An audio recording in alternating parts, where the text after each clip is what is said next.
Hello, എന്നത്തെയും പോലെ തന്നെ ഇന്നും ഞാൻ ഷെയർ ചെയ്യുന്നത് എൻ്റെ കഴിഞ്ഞ ദിവസത്തെ വാട്ട് ഐ ഈറ്റിൻ്റെ ഡേ ആണ്. അപ്പോൾ വാട്ട് ഐ ഈറ്റിൻ്റെ ഡേ ചെയ്യുമ്പോഴത്തേനും കുഴപ്പമില്ലാത്ത രീതിയിലുള്ള കമൻസും അതുപോലെ തന്നെ റെസ്പോൺസും ഒക്കെ കിട്ടുന്നത് കൊണ്ട് തന്നെ ഞാനിതാ ഈ ഒരു കണ്ടൻറ്റ് തന്നെ പിടിച്ചങ്ങ് പോവുകയാണ്. അപ്പോൾ ഇനിയിപ്പോൾ വേറെ എന്തെങ്കിലും കണ്ടൻറ്റുകളോ കുക്കിംഗ് വീഡിയോസോ റെസിപ്പീസ് വീഡിയോസോ അതുപോലെ തന്നെ പുറത്ത് ഔട്ടിംഗ് വിശേഷങ്ങളും കാര്യങ്ങളും ഒക്കെ പയ്യെ ഷെയർ ചെയ്യാമെന്ന് വിചാരിക്കുന്നുണ്ട്. ഇന്നും പതിവ് പോലെ തന്നെ ഒരു വാട്ട് ഐ ഈറ്റിൻ്റെ ഡേ തന്നെയാണ്. കംപ്ലീറ്റ് ആയിട്ട് ഹോംലി മീൽസാണ്. അപ്പോൾ രാവിലെ ബ്രേക്ക്ഫാസ്റ്റിന് വേണ്ടി റെഡിയാക്കുന്നത് ഇടിയപ്പമാണ്. അപ്പോൾ ഇടിയപ്പവും അതുപോലെ തന്നെ ചിക്കൻ കറിയുമാണ് നമ്മുടെ രാവിലത്തെ ബ്രേക്ക്ഫാസ്റ്റിനായിട്ട് നമ്മൾ റെഡിയാക്കിയിരിക്കുന്നത്. നല്ല ടേസ്റ്റി ആയിട്ട് കുറച്ച് സ്പൈസി ആയിട്ടുള്ള ഒരു ചിക്കൻ കറിയാണ്. പിന്നെ ഇതാ നല്ല അടിപൊളി ഇടിയപ്പം, നല്ല സോഫ്റ്റായിട്ട് അതുപോലെ തന്നെ തേങ്ങയൊക്കെ കുറച്ച് കൂടുതൽ വെച്ചിട്ടുള്ള നല്ല അടിപൊളിയായിട്ടുള്ള ഇടിയപ്പം. പിന്നെ ഇടിയപ്പവും അതുപോലെ തന്നെ എന്നത്തെയും പോലെ തന്നെ ഒരു കപ്പ് ചൂട് ചായയും. അപ്പോൾ നല്ല ചൂട് ഇടിയപ്പവും അതുപോലെ തന്നെ നല്ല ചൂട് ചിക്കൻ കറി, നല്ല സ്പൈസി ആയിട്ട് നല്ല ചൂടോട് കൂടിയിട്ടുള്ള ബ്രേക്ക്ഫാസ്റ്റ്. അതിൻ്റെ കൂടെ ഊതി കുടിക്കാനായിട്ട് നല്ല ഏലക്കയൊക്കെ ഇട്ട നല്ല പതപ്പിച്ച നല്ല അടിച്ച ചായയും നല്ല അടിപൊളി നല്ല പെർഫെക്റ്റ് കോമ്പിനേഷനാണ്. അപ്പോൾ രാവിലത്തെ നമ്മുടെ ബ്രേക്ക്ഫാസ്റ്റിൻ്റെ പരിപാടി എന്ന് പറയുന്നത് ഇതൊക്കെയാണ്. അപ്പോൾ ഞാനിതാ 2-3 ഇടിയപ്പം എടുത്തിട്ടുണ്ട്. അപ്പോൾ ഇടിയപ്പം നല്ല സ്പൈസി ആയിട്ടുള്ള ഗ്രേവിയാണ് കേട്ടോ. പിന്നെ കുറച്ച് സെമി കൺസിസ്റ്റൻസിയിലാണ് കറി വെച്ചിരിക്കുന്നത്. കുറച്ച് ലൂസായിട്ടോ അതുപോലെ തന്നെ ഒരുപാട് തിക്കായിട്ടോ അല്ല, ഒരു സെമി ഗ്രേവി ആയിട്ടാണ് കറി വെച്ചിരിക്കുന്നത്. അപ്പോൾ ചിക്കൻ കറിക്കൊക്കെ അത്യാവശ്യം നല്ല സ്പൈസി ആയതുകൊണ്ട് തന്നെ നല്ല രസമുണ്ടായിരുന്നു കഴിക്കാനായിട്ട്. അങ്ങനെ അതൊക്കെ കഴിഞ്ഞതിന് ശേഷം നമ്മൾ ഫ്രൂട്ടായിട്ട് മാംഗോ. ഇത് മാംഗോ എന്ന് പറയുമ്പോഴത്തേനും മാങ്ങയിൽ തന്നെ എന്തോ മാംഗോ ബദാമിന്നോ അങ്ങനെ എന്തോ ആണ് അവർ എഴുതി വെച്ചിരിക്കുന്നത് കണ്ടത്. അത്യാവശ്യം നല്ല മധുരമുള്ള നല്ല അടിപൊളി മാങ്ങയായിരുന്നു. അപ്പോൾ മാങ്ങ ഒക്കെ കുറച്ച് കൂടുതൽ കട്ട് ചെയ്ത് കഴിച്ചു. പിന്നെ ഇതെന്ന് പറയുന്നത് ഇന്ന് ലഞ്ചിന് വേണ്ടിയിട്ടുള്ള എൻ്റെ കിച്ചണിലെ വിശേഷങ്ങളാണ്. അപ്പോൾ ഞാൻ ഒരുപാട് കുക്കിംഗ് വിശേഷങ്ങളോ റെസിപ്പിംഗ് വീഡിയോ കാര്യങ്ങളോ ഒന്നും ഷെയർ ചെയ്യുന്നില്ല. ഇപ്പോൾ ഞാൻ ജസ്റ്റ് എൻ്റെ വാട്ട് ഐ ഈറ്റിൻ്റെ ഡേ തന്നെയാണ്. അപ്പോൾ അതിൻ്റെ ഇടയിൽ ഞാൻ ജസ്റ്റ് എൻ്റെ ഉച്ചയ്ക്കത്തെ കിച്ചൺ വിശേഷം ജസ്റ്റ് ഒന്ന് ഷെയർ ചെയ്യുന്നതാണ്. അപ്പോൾ നിങ്ങൾ ഇപ്പോൾ കണ്ടത് സ്ക്വിഡാണ്. നമ്മുടെ കണവയെന്നോ കൂന്തലെന്നോ എന്ത് വേണമെങ്കിൽ പറയാം. പല സ്ഥലത്തും പല രീതിയിലാണ് പറയുന്നത്. അപ്പോൾ നമ്മൾ സത്യം പറഞ്ഞാൽ ഞാൻ എൻ്റെ ലൈഫിൽ ഫസ്റ്റ് ടൈമാണ് ഞാൻ സ്ക്വിഡ് കഴിക്കാൻ പോകുന്നത്, നമ്മുടെ കൂന്തൽ അല്ലെങ്കിൽ കണവ കഴിക്കാൻ പോകുന്നത്. അപ്പോൾ ആദ്യം എന്ന് പറയുന്നത് നന്നായിട്ട് ക്ലീൻ ആക്കിയതിന് ശേഷം അതിതാ നന്നായിട്ട് വറ്റിച്ചെടുക്കുകയാണ്. ആദ്യം വറ്റിച്ചതിന് ശേഷം പിന്നീട് കൊച്ചുള്ളി, അത്രയും അത് ആ കാണിച്ചിരിക്കുന്ന കംപ്ലീറ്റ് കൊച്ചുള്ളിയാണ്, സവോള ഒട്ടും തന്നെ ചേർത്തിട്ടില്ല. അപ്പോൾ ആദ്യമായിട്ട് കഴിക്കുന്നത് കൊണ്ട് തന്നെ ഭയങ്കര ഒരു എന്താ പറയുക, ഭയങ്കര എനിക്ക് ടേസ്റ്റൊന്നും ഒരുപാട് അറിയത്തില്ല. അപ്പോൾ ഒരു വലിയൊരു പ്രതീക്ഷയോട് കൂടി നമ്മൾ കുക്ക് ചെയ്യാണ്. അപ്പോൾ ടേസ്റ്റ് ഒട്ടും കുറയ്ക്കണ്ടെന്ന് വിചാരിച്ചിട്ട് കംപ്ലീറ്റ് കൊച്ചുള്ളി തന്നെ ചേർത്തിട്ട് ആണ്. പിന്നെ ഇതാ ഒരു ഉള്ളി ഒന്ന് മൂത്തതിന് ശേഷം ഉള്ളിയിലേക്ക് കറിവേപ്പിലയും പച്ചമുളകൊക്കെ ഇട്ടിട്ടുണ്ട്. പിന്നെ ഉള്ളി ഒന്ന് മൂത്തതിന് ശേഷം അതിലേക്ക് മുളക് പൊടിയും കുരുമുളക് പൊടിയും മഞ്ഞൾപ്പൊടിയും ആവശ്യത്തിന് ഉപ്പും മല്ലിപ്പൊടിയും ഒക്കെ ചേർത്തിട്ട് നമ്മൾ ആ മസാല ഒന്ന് റെഡിയാക്കി എടുക്കുകയാണ്. പിന്നെ വറ്റിച്ച് വെച്ചിരിക്കുന്ന ആ ഒരു കണവയുണ്ടല്ലോ, ആ ഒരു സ്ക്വിഡ് എന്ന് പറയുന്നത് നമ്മളിതാ എല്ലാം കൂടെ ചേർത്തൊന്ന് റോസ്റ്റ് ചെയ്തെടുക്കാൻ പോവാണ്. പിന്നെ നമ്മൾ ഇപ്പോൾ പ്രോൺസ് ആണെങ്കിലും അതുപോലെ തന്നെ സ്ക്വിഡൊക്കെ ആണെങ്കിലും റെഡി ആക്കുമ്പോഴത്തേനും ഓവർ കുക്ക് ആകാതെ നോക്കണം. ഓവർ കുക്ക് ആവുകയാണെങ്കിൽ അതിൻ്റെ ആ ഒരു സോഫ്റ്റ്നെസ് നഷ്ടപ്പെട്ടിട്ട് ആ ഒരു റബ്ബറിഷ് ടെക്സ്ചറിലേക്ക് മാറാൻ ചാൻസ് ഉള്ള ഐറ്റംസാണ് നമ്മുടെ പ്രോൺസും അതുപോലെ തന്നെ സ്ക്വിഡും ഒക്കെ. ഞാൻ അത്ര വലിയ കുക്കൊക്കെ ആളൊന്നും അല്ല, ഇത് ഫസ്റ്റ് ടൈമാണ് വെക്കുന്നതും കഴിക്കുന്നതും ഒക്കെ. എങ്കിലും എനിക്ക് കുക്ക് ചെയ്തപ്പോൾ മനസ്സിലായ ഒരു അറിവ് വെച്ചിട്ട് ഞാൻ ജസ്റ്റ് ഒന്ന് ഷെയർ ചെയ്തതാണ്. ഇത് കോമൺ ആയിട്ട് എല്ലാവർക്കും അറിയാവുന്ന കാര്യമാണ്, എങ്കിലും അറിയാൻ മേലാത്തവർക്ക് വേണ്ടിയിട്ട് ഞാൻ ജസ്റ്റ് ഒന്ന് ഷെയർ ചെയ്തതാണ്. ആ ഒരു ഓവർ കുക്കാകാതെ ശ്രദ്ധിക്കണം. സ്ക്വിഡിൻ്റെ ആ ഒരു ആദ്യത്തെ ആ ഒരു രീതിയിൽ വെന്ത് കിട്ടുന്നത് ഓവർ കുക്കായി കഴിഞ്ഞാൽ പിന്നീട് അത് ടാസ്ക്കാണ്. കുക്കറിലൊക്കെ വെച്ച് പിന്നീട് 2-3 വിസിലൊക്കെ കേൾപ്പിച്ചാൽ മാത്രമേ നമുക്ക് കഴിക്കാൻ പാകത്തിന് എത്തത്തുള്ളൂ. അപ്പോൾ നമ്മൾക്ക് സ്ക്വിഡ് എന്ന് പറയുമ്പോഴത്തേനും പല രീതിയിൽ വെക്കാറുണ്ട്. കണവ തോരൻ വെക്കാറുണ്ട്, അതുപോലെ തന്നെ കണവ റോസ്റ്റ് ചെയ്യാറുണ്ട്, പിന്നെന്താ കണവ തേങ്ങ ഒക്കെ അരച്ച് കറി വെക്കാറുണ്ട്. ഇന്ന് ഞാൻ ശരിക്കും ചെയ്തു വന്നപ്പോഴത്തേനും കണവ റോസ്റ്റ് അല്ല, ഒരു ഗ്രേവി, ഒരു സെമി ഗ്രേവി രീതിയിലാണ് നമ്മുടെ സ്ക്വിഡ് ആയിട്ടുള്ളത്. പിന്നെ ഇതെന്ന് പറയുന്നത് ഇന്ന് ഉച്ചയ്ക്ക് റെഡിയാക്കുന്ന മറ്റൊരു കറി എന്ന് പറയുന്നത് ബീൻസ് തോരനാണ്. ഇതും നമുക്കൊക്കെ ഭയങ്കര ഇഷ്ടപ്പെട്ടതാണ്. അങ്ങനെ ഇതാ എൻ്റെ കിച്ചണിലെ ഡ്യൂട്ടിയും കാര്യങ്ങളൊക്കെ കഴിഞ്ഞിട്ടുണ്ട്. ഞാൻ കിച്ചണിൽ നിന്ന് ഓരോന്നോരോന്നായിട്ട് ടേബിളിലേക്ക് കൊണ്ടുവെക്കുകയാണ്. ഒരു രക്ഷയില്ലായിരുന്നു കേട്ടോ. ആ കൊച്ചുള്ളിയിൽ തന്നെ റെഡിയാക്കി എടുത്തത് കൊണ്ട് ആ മസാലയ്ക്ക് ഒരു പ്രത്യേക സ്വാദായിരുന്നു. ഭയങ്കര സ്വാദാണ്. ആ മസാല മാത്രം നമുക്ക് എടുത്ത് കൂട്ടി ഒരു പ്ലേറ്റ് നിറയെ ചോറുണ്ണാം. പിന്നെ ഇതെന്ന് പറയുന്നത് എനിക്ക് കണ്ടപ്പോൾ മനസ്സിലായത് ചപ്പാത്തിക്ക് അടിപൊളി കോമ്പിനേഷനാണ്. അപ്പത്തിനാണേലും ദോശയ്ക്കാണേലും എല്ലാം അടിപൊളി ഒരു സൂപ്പർ കോമ്പിനേഷനാണ്.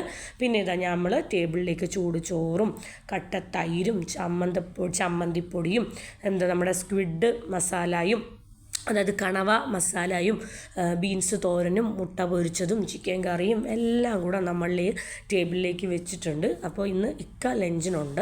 അതുകൊണ്ടാണ് നമ്മൾ ഈ ഒരു സ്ക്വിഡ് ഉണ്ടെങ്കിൽ പോലും ചിക്കൻ കറി ഉണ്ടെങ്കിൽ പോലും സൈഡിൽ ഇതാ ഒരു എഗ്ഗ് ഓംലെറ്റൊക്കെ സെറ്റാക്കി വെച്ചത്. എനിക്ക് നോൺ വെജ് ആണെങ്കിൽ എന്തെങ്കിലും ഒരു ഐറ്റം മതി. അപ്പോൾ ഇക്കാക്ക് ഈ സ്ക്വിഡൊക്കെ കൂട്ടുമോ ഇല്ലയോ എന്നുള്ള ഡൗട്ട്, കൂട്ടത്തില്ല എങ്കിൽ ആ ഒരു എഗ്ഗ് ഓംലെറ്റൊക്കെ കൂട്ടി കഴിച്ചോളൂല്ലോ എന്ന് വിചാരിച്ചിട്ടാണ് സൈഡിൽ എഗ് ഓംലെറ്റ്. ഞാൻ സത്യം പറഞ്ഞാൽ നമ്മുടെ വീട്ടിൽ ഞാൻ അങ്ങനെ വെക്കാറില്ല. പ്രോൺസ്, അതുപോലെ തന്നെ different type of fish, mutton, beef, chicken, egg അതെല്ലാം വെക്കാറുണ്ട്. ഈ ഒരു സ്ക്വിഡ് എന്ന് പറയുന്നത്, ക്രാബ്, ഈ വക ഐറ്റംസൊക്കെ ഞാൻ അങ്ങനെ ഒറ്റയ്ക്ക് അധികം വെച്ചിട്ടില്ലാത്ത ഒരാളാണ്. അപ്പോൾ അതുകൊണ്ട് തന്നെ മക്കൾക്കും ഇക്കാക്കും ഒന്നും ഇതിൻ്റെ ടേസ്റ്റ് ഇഷ്ടപ്പെടുമെന്ന് എനിക്കറിയത്തില്ലായിരുന്നു. എന്തായാലും എല്ലാവരും നല്ല ടേസ്റ്റോട് കൂടിയിട്ട് നന്നായിട്ട് ആസ്വദിച്ച് കഴിച്ചു. എല്ലാവർക്കും ഒരുപാട് ഇഷ്ടപ്പെട്ടു. അപ്പോൾ എല്ലാവരും കഴിച്ചതിന് ശേഷം ഞാൻ കുറച്ച് ബിസിയായിരുന്നു. ഞാനിപ്പോഴാണ് എനിക്ക് കഴിക്കാനുള്ള ഫുഡ് വിളമ്പുന്നത്. ഞാൻ പ്ലേറ്റിലേക്ക് ചൂട് ചോറ് വിളമ്പി, പിന്നെ കുറച്ച് കൂടുതൽ ബീൻസ് തോരൻ, പിന്നെ നമ്മുടെ സ്ക്വിഡ് കണവ കൂന്തൽ മസാല, ചമ്മന്തിപ്പൊടി, പിന്നെ അങ്ങനെ എനിക്ക് വേണ്ടതെല്ലാം ഞാൻ കുറച്ചായിട്ട് വിളമ്പുകയാണ്. കുറച്ച് ചിക്കൻ റോസ്റ്റ്, അതുപോലെ തന്നെ പപ്പടം പൊരിച്ചത്, അങ്ങനെ എല്ലാം. ഇന്ന് ചോറിന് ഒഴിച്ച് കറിയായിട്ട് നമ്മൾ കട്ടത്തൈര്, വൈറ്റ് വെള്ള കട്ടത്തൈരും അതുപോലെ തന്നെ ചിക്കൻ ഗ്രേവിയുമാണ്. പിന്നെ നമ്മുടെ സ്ക്വിഡ് എന്ന് പറയുന്നതും ഒരു സെമി ഗ്രേവി, ഒരു മസാലയൊക്കെ ചേർത്തിട്ട് ഉള്ള രീതിയിലാണ് നമ്മൾ വെച്ചിരിക്കുന്നത്. അതുകൊണ്ട് പ്രത്യേകിച്ച് ഇന്ന് പരിപ്പ് കറിയോ മോര് കാച്ചിയതോ അങ്ങനെ പ്രത്യേകിച്ച് ഉള്ള ഒഴിച്ചു കറികളൊന്നും ഇന്ന് വേറെ സെപ്പറേറ്റ് ആയിട്ട് റെഡിയാക്കിയിട്ടില്ല. എന്തായാലും വൻ സക്സസ് ആയിരുന്നു. നമുക്ക് സ്ക്വിഡ് എന്ന് പറയുന്നത് നല്ല ടേസ്റ്റായിരുന്നു, ഒരുപാട് ഇഷ്ടപ്പെട്ടു. അപ്പോൾ ഒരു രക്ഷയില്ലായിരുന്നു, നല്ല ടേസ്റ്റ് ഉണ്ടായിരുന്നു. പിന്നെ നമുക്ക് കടയിൽ നിന്ന് തന്നെ നല്ല വൃത്തിക്ക് ക്ലീനൊക്കെ ചെയ്ത് കിട്ടും. പിന്നെ ബാക്കി നമ്മൾ ചെറുതായിട്ടൊന്ന് നന്നായിട്ട് ക്ലീൻ ചെയ്തെടുത്താൽ മതി. പിന്നെ ഇതെന്ന് പറയുന്നത് വളരെ സ്പെഷ്യലാണ്. എൻ്റെ കസിൻസ് അസർബൈജാൻ അവർ വെക്കേഷന് ട്രിപ്പ് പോയപ്പോഴത്തേനും എനിക്ക് അവിടെ നിന്ന് കൊണ്ടു തന്ന സ്വീറ്റാണ്, നമ്മുടെ ബക്ലാവയാണ്. അപ്പോൾ ഞാൻ ഇവിടെ നിന്ന് ബക്ലാവയൊക്കെ കഴിച്ചിട്ടുണ്ട്, പക്ഷേ ഇത് അസർബൈജാൻ ബക്ലാവയാണ്. ഒരു ഡിഫറെൻ്റ് എക്സ്പീരിയൻസ് ആയിരുന്നു, ഭയങ്കര ടേസ്റ്റായിരുന്നു. അപ്പോൾ ചോറുണ്ടതിന് ശേഷം മധുരമായിട്ട് കുറച്ച് അസർബൈജാൻ ബക്ലാവയൊക്കെ കഴിച്ചു. അതിനുശേഷം ബാക്കി ഞാൻ ഫ്രിഡ്ജിൽ കൊണ്ടുവച്ചു. കാര്യം എന്താ വെച്ചാൽ അത് നന്ന് തണുത്തതിന് ശേഷം കുറച്ചെടുത്ത് കഴിക്കുമ്പോൾ ഒരു പ്രത്യേക ടേസ്റ്റാണ്. പിന്നെ കുറേ ദിവസം കൂടിയിട്ട് സേമിയ പായസം കുടിക്കാനായിട്ട് തോന്നി. അങ്ങനെ കുറച്ച് ചോറൊക്കെ ഉണ്ടതിന് ശേഷം കുറച്ച് സേമിയ പായസം, കുറച്ച് എക്സ്ട്രാ വെച്ചിട്ടുണ്ട്. കുറച്ച് സേമിയ പായസം കുടിക്കാൻ തോന്നിയത് കൊണ്ട് ലഞ്ച് പരിപാടി കഴിഞ്ഞതിന് ശേഷം നമ്മൾ അപ്പം തന്നെ കിച്ചണിൽ കയറി തട്ടിക്കൂട്ടി കുറച്ച് പായസം വെക്കുകയാണ്. എൻ്റെ കയ്യിൽ മിൽക്ക് മെയ്ഡോ കാര്യങ്ങളോ ഒന്നും ഉണ്ടായിരുന്നില്ല. ഞാൻ നമ്മുടെ സേമിയ ഉണ്ടല്ലോ, അത് സേമിയ റോസ്റ്റഡ് ആണ്, എങ്കിലും ഒന്നും കൂടെ ഒന്ന് റോസ്റ്റ് ചെയ്തതിന് ശേഷം പാലും ഐറ്റംസൊക്കെ ഇട്ട് നന്നായിട്ട് പഞ്ചസാരയൊക്കെ ഇട്ട് വേവിച്ചു. പിന്നെ കുറച്ച് ഗീയും കാഷ്യൂനട്ടും മുന്തിരിയും ഒക്കെ ഇട്ടിട്ട് അത് ഇതിലേക്കൊന്ന് ചേർത്ത് മിക്സ് ചെയ്ത് ഒഴിക്കുകയാണ്. അപ്പം നിങ്ങൾക്ക് എല്ലാവർക്കും അറിയാമല്ലോ, സേമിയ പായസം എന്ന് പറയുന്നത് പായസങ്ങളിൽ ഏറ്റവും ഈസി ആയിട്ട് വെക്കാൻ പറ്റുന്ന പായസമാണ് സേമിയ പായസം എന്ന് പറയുന്നത്. അങ്ങനെ കുറച്ച് ദിവസം കൂടിയിട്ട് സേമിയ പായസം കുടിക്കാൻ തോന്നി. അപ്പോൾ നമ്മൾ പെട്ടെന്ന് വെച്ച് റെഡിയാക്കി കുടിക്കുകയാണ്. അപ്പോൾ അതിനുശേഷം ഞാൻ സേമിയ പായസമൊക്കെ വെക്കുന്നതിൻ്റെ കുടിക്കുന്നതിൻ്റെ ഒരു ബഹളത്തിൽ പിന്നീടാണ് മനസ്സിലായത് പായസത്തിൻ്റെ വീഡിയോ ഷോർട്ട് എടുക്കാൻ വിട്ടുപോയെന്നും കുടിക്കുന്നതിൻ്റെയോ ഗ്ലാസ്സിൽ വിളമ്പി വെക്കുന്നതിൻ്റെയോ ഒന്നും ഷോർട്ട് എടുക്കാൻ പറ്റിയില്ല. ഇതെന്താണേലും ആ കുക്കിങ്ങിൻ്റെ ടൈം തന്നെയായിരുന്നു. നമ്മളിത് നല്ല നെയ്യിൽ കുറച്ച് കൂടുതൽ കശുവണ്ടിപ്പരിപ്പും ഉണക്കമുന്തിരിയൊക്കെ ഇട്ട് താളിച്ചങ്ങ് ഊറ്റി അത് കുടിച്ചു. പിന്നീടാണ് മനസ്സിലായത് അത് ഷെയർ ചെയ്യാൻ വിട്ടുപോയെന്ന്. അപ്പോൾ അതിനുശേഷം ഇതാ 2-3 കുക്കീസ് എടുത്ത് കഴിച്ചു. അതിനുശേഷം വൈകുന്നേരം ചായയുടെ സമയമായി. ഇന്ന് പായസമൊക്കെ കുടിച്ചതുകൊണ്ട് ചായയുടെ ടൈം എന്ന് പറയുന്നത് ഒരു 7:30, 8 കൂടി ആയിരുന്നു. അപ്പോൾ ഒരു കപ്പ് ചൂട് ചായയും അതുപോലെ തന്നെ നമ്മൾ ഒരു പ്ലം കേക്കും കുറച്ച് നമ്മുടെ ബിസ്ക്കറ്റ് 50-50 ബിസ്ക്കറ്റും കുറച്ച് കപ്പ വറുത്തതും എല്ലാം കൂടെ ചേർത്തിട്ട് നമ്മളെ വൈകുന്നേരത്തെ ചായ ടീ ആൻഡ് സ്നാക്ക് ആണ് ഈ ഒരു ഷെയർ ചെയ്യുന്നത്. അപ്പോൾ അതിനുശേഷം ഇനിയിപ്പോൾ ഡിന്നറാണ്. അപ്പോൾ ശരിക്കും പറഞ്ഞാൽ വലിയ വിശപ്പും കാര്യങ്ങളൊന്നും ഇല്ല, എങ്കിലും എന്തോ കഴിച്ചിട്ടുണ്ട്, അതെന്താണെന്നുള്ളത് നോക്കാം. അപ്പോൾ നമ്മൾ ആസ്വദിച്ച് ചായയൊക്കെ കുടിക്കുകയാണ്. അപ്പോൾ ഈ ഒരു സ്പൈസി ആയിട്ടുള്ള ഈ കപ്പ വറുത്തം ഉണ്ടല്ലോ, നല്ല ചൂട് ചായയുടെ കൂടെ കുടിക്കാനായിട്ട് നല്ല രസമുണ്ട്. പിന്നെ നമ്മൾ താമസിക്കുന്ന ബിൽഡിങ്ങിൻ്റെ തൊട്ട് താഴെ ഒരു കടയുണ്ട്, ഫ്രഷ് കാർട്ട് എന്നെങ്ങാണ്ട് പറഞ്ഞിട്ട്. അവിടെ നമ്മുടെ നാട്ടിൽ കിട്ടുന്ന പൊരിച്ച സൈസ് കപ്പ വറുത്തത്, ചക്ക വറുത്തത്, ചിപ്സ്, ആ വക ഐറ്റംസൊക്കെ കിട്ടും. അപ്പോൾ നമുക്ക് വേണ്ട അനുസരിച്ച് നമ്മൾ താഴേന്ന് തൂക്കി വാങ്ങിക്കാറുണ്ട്. പിന്നെ നമ്മുടെ ഡിന്നർ എന്ന് പറഞ്ഞാൽ നല്ല ചൂട് കൂട്ടും കുറച്ച് ചിക്കൻ കറിയുമാണ്.